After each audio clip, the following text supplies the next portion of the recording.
So if your heater is going through the start process and is not lighting, it may need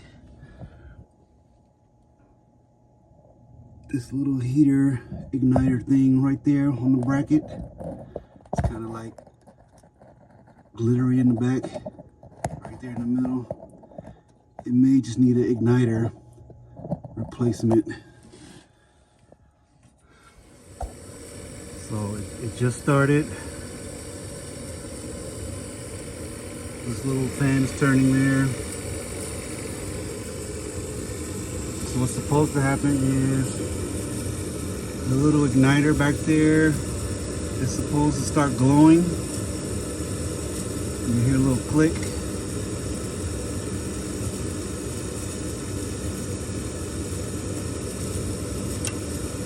That's where the gas is kicking on right there. But since that igniter is not glowing, it's not creating a flame. So all it's going to do is keep running, cycling through this first stage right here, because that igniter back there is not lighting up.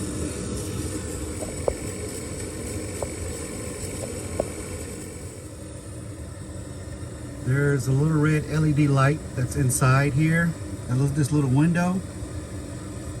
According to the way that it flashes, it tells you like an error code, and on the panel here you can see where it has a lot of the different codes of what may be wrong with it.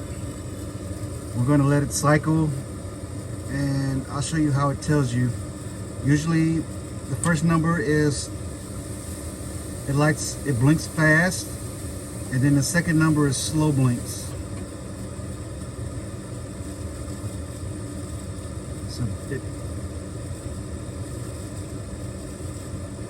So three fast blinks in the beginning.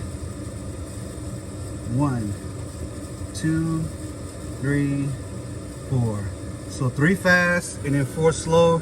That's code 34. And you can see here code 34 could be a number of issues. So that's another way that you could tell what may be wrong with your furnace if it's not acting right. Okay, so I installed the new igniter. So let's see if it'll fire up.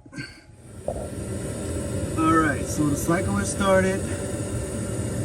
You should see the igniter back there start to glow in a second.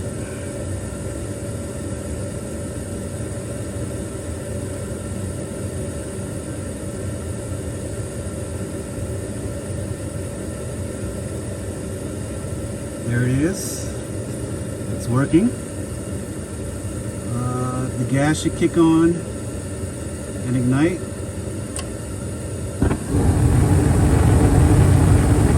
And the igniter should go off.